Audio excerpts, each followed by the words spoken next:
केंद्र सरकार ने देश की नई शिक्षा नीति को मंजूरी दे दी है। इसके साथ ही मानव संसाधन विकास मंत्रालय का नाम बदलकर अब शिक्षा मंत्रालय कर दिया गया है।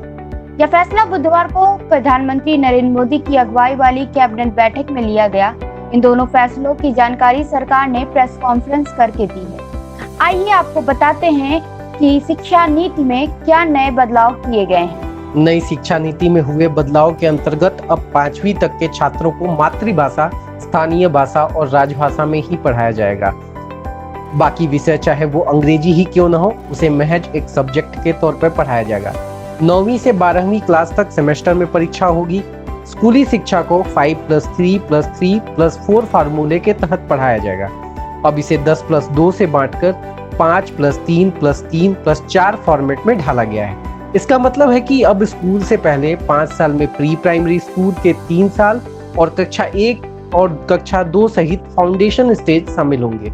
फिर अगले 3 साल को कक्षा 3 से 5 की तैयारी के चरण में विभाजित किया जाएगा।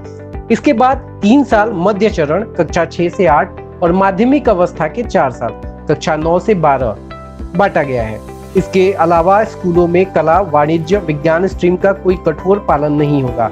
छात्र अब जो भी पाठ्यक्रम चाहें वो ले सकते हैं। वहीं कॉलेज की डिग्री 3 और 4 साल की होगी, यानी ग्रेजुएशन के पहले साल पर सर्टिफिकेट, दूसरे साल पर डिप्लोमा, तीसरे साल में डिग्री मिलेगी।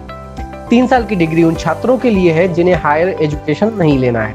वहीं हायर एजुकेशन करने वाले छात्रों को 4 साल की डिग्री करनी होगी। 4 साल की डिग्री करने वाले स्टूडेंट्स 1 साल में एमए कर सकेंगे। अब स्टूडेंट्स को एमफिल नहीं करना होगा, बल्कि एमए के छात्र सीधे पीएचडी में प्रवेश कर सकेंगे। नई शिक्षा नीति के अंतर्गत शिक्षकों के साथ साथ अभिभावकों को भी जागरूक करने पर जोर दिया गया है। प्रत्येक छात्र की क्षमताओं को बढ़ावा देना प्राथमिकता होगी। वैचारिक समझ पर जोर होगा, रचनात्मकता और महत्वपूर्ण सोच को बढ़ावा मिलेगा। वहीं छात्रों के लिए कला और विज्ञान के बीच कोई कठिनाई, कोई अलगाव नहीं होगा।